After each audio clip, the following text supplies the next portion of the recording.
In 1789, Benjamin Franklin penned this famous line, "In this world, nothing can be said to be certain except death and taxes." So how is that for some encouragement? For every citizen, every one of us, it is guaranteed that you will die, and that until you die, you will work and your hard-earned income will be taxed, taken out of your hands to be spent by the elected officials as they see fit. That's a bummer.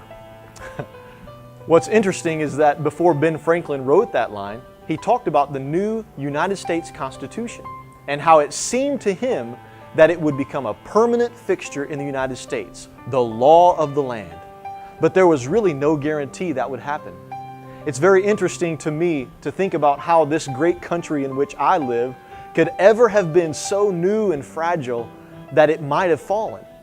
Truly, were it not for the sovereign grace of God and the men and women who were willing to sacrifice their lives, this country could have fallen many times. Are nations really that fragile? It's difficult for me to conceive of living my life without this great nation. But if you study the history books, you will discover that nations come and go. They rise and they fall. So how should a Christian approach government? What happens if our government infringes upon our freedom of worship? What should we do?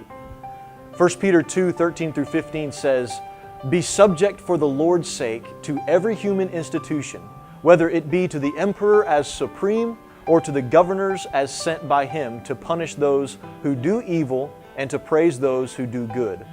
For this is the will of God, that by doing good you should put to silence the ignorance of foolish people." So we should do good always.